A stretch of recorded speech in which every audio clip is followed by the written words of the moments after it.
মোশাররফের সাথে আমার শুরুটাই মোশাররফের ঘিরে, আমার শুরুটাই ছবিয়ালের ভাই বেড়াদার ঘিরে।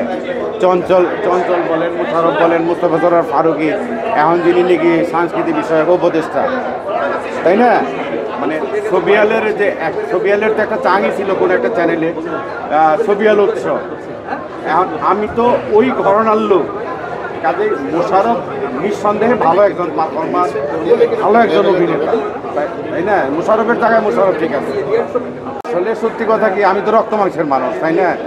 আমি যদিও বয়স্ক, প্রেম তো আমার মধ্যে আছে না? হ্যাঁ, মরার আগের দিনও প্রেম হয়ে যাইতে পারে। আমার এই বয়সে কার সাথে প্রেম হবে বা হবে না এটা আমি জানি না, যে কোনো মানুষের সাথে হইতে পারে, কারো হাত ধরে আমি গড়েও তুলে দিতে পারি, তাই না? প্রেম আরেক জিনিস, মার সাথে হয়, বাবার সাথে হয়, মেয়ের সাথে হয়, ছেলের সাথে হয়। আপনি কোন প্রেমের কথা বলতেছেন এটা তো আমি বলতে পারবো না। আমাকে নায়িকারা কেন অফারটা দিবে? আমি তো নায়িকাদের সমকক্ষ না, ওদের মতো বয়সটা আমার না, তাই না? আমাদের দেশের নায়িকার বয়স কত? 22, 23, 24, 25, 26।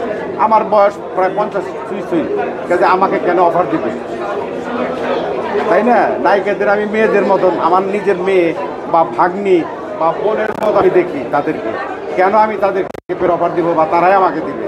তারা আমার যথেষ্ট অনার করে, যথেষ্ট সম্মান করে। আমার জানা মতে আমাদের মিডিয়ার কোনো লোক বয়স্ক কোনো লোকের সাথে প্রেমের আবদ্ধ হয় নাই, বিয়েও করে না। হয়তো বিয়ে করছে, হয়তো 2-1 বছরের ডিফারেন্স এরকম হইতে পারে। আজকে ছবি দেখতে আসছি, আপনারা সবাই ছবি দেখতে আসবেন।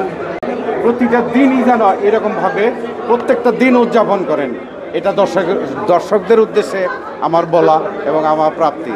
আরেকটা জিনিস, আমার জন্য দোয়া করবেন, আল্লাহ যেন আমার সুস্থ রাখে, ভালো রাখে, এবং আপনারা যারা আছেন সবার জন্যই আমার শুভকামনা রইল। আল্লাহ হাফেজ।